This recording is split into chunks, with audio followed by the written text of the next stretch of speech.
It's wonderful to be back in Poznań. I have to say that Poznań is my second home. I graduated from the University of Adam Mickiewicz, so whoever is in Poznań, guys, I'm very happy to be back home.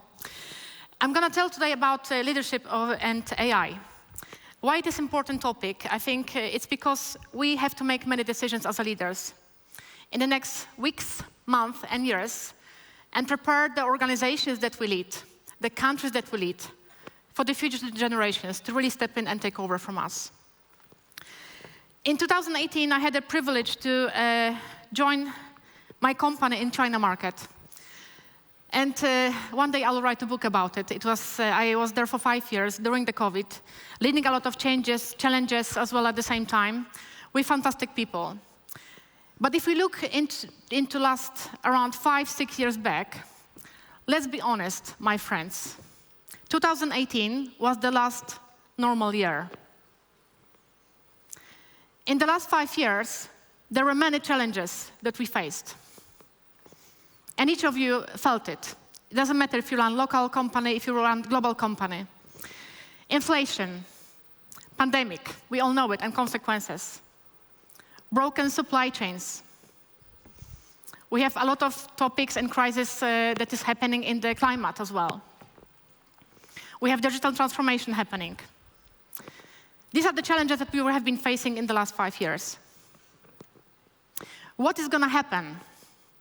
My personal view is that there is a lot of still things happening.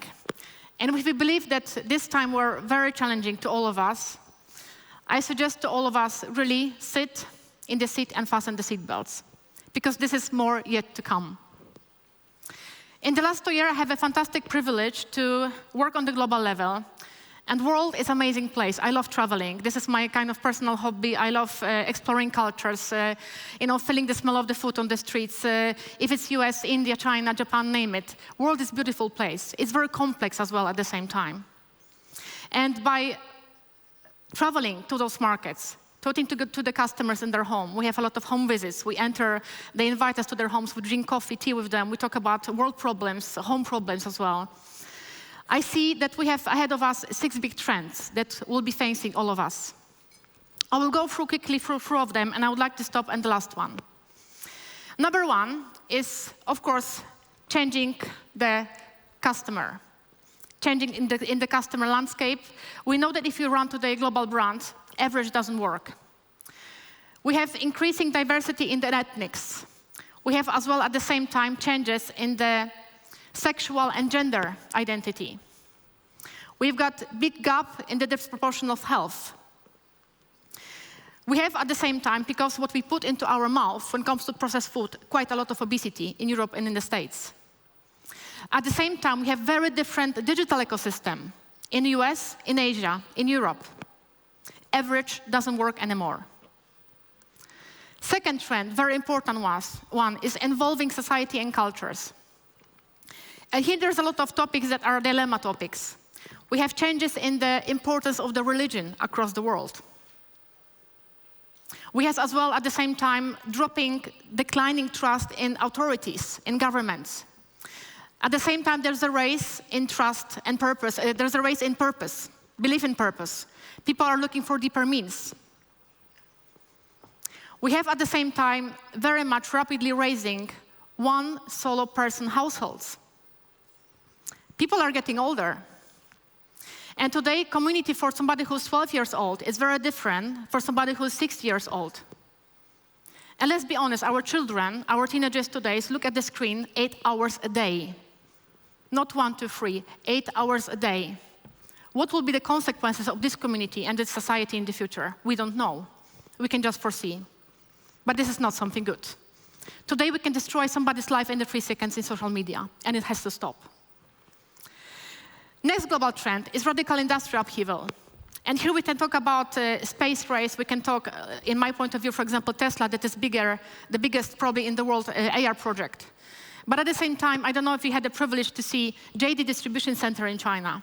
If you have been visiting Tesla factories, things are happening very, very fast. There's a decline, of course, in the entry to the business as well. There are declining barriers.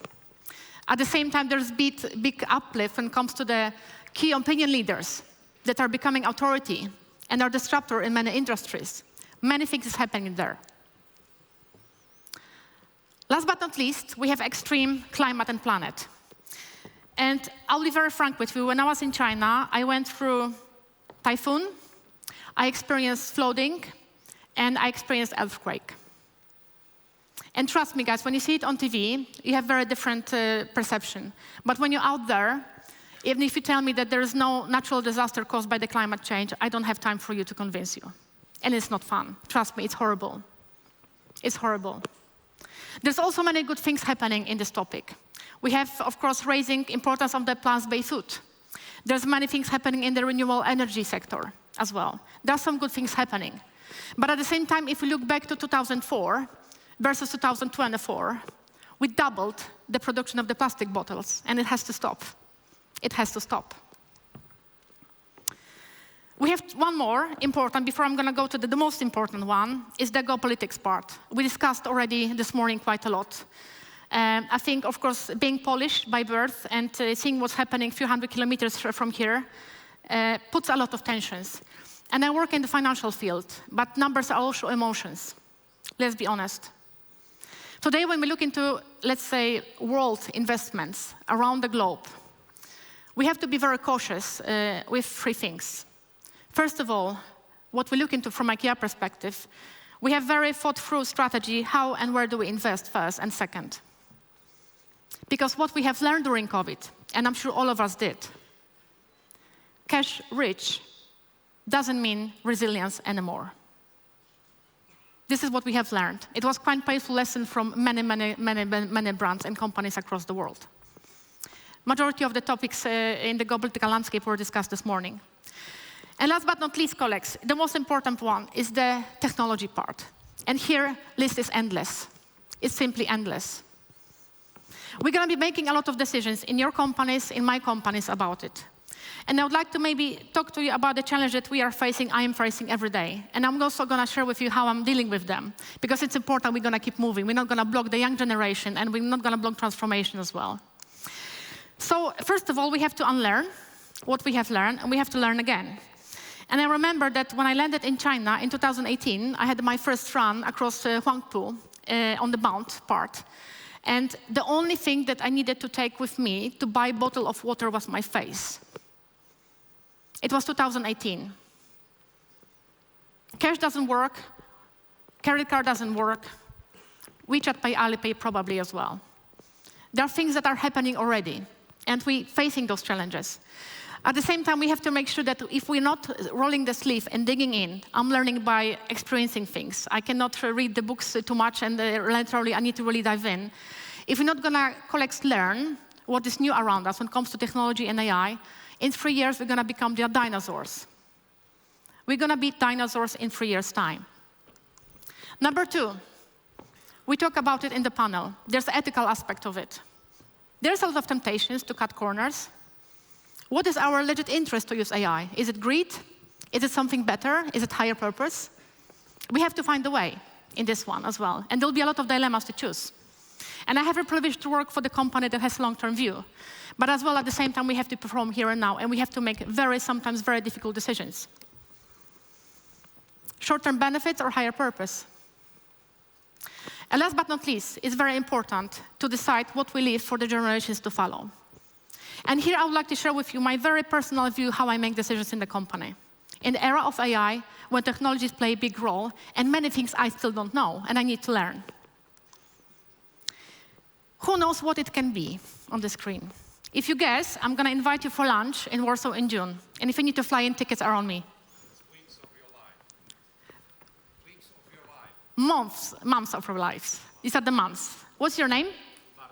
Bartek. We have lunch in Warsaw. Yes? Ping me on LinkedIn. We have a date. Great.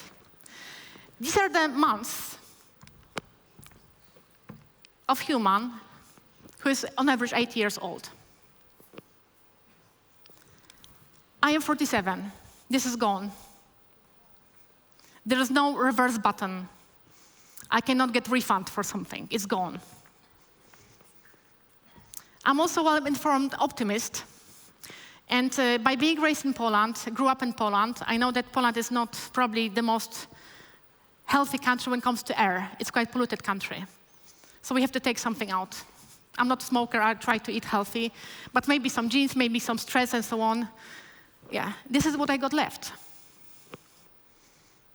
This is honestly what I got left in months in my life. Maybe even less, that I don't know what's going to happen tomorrow.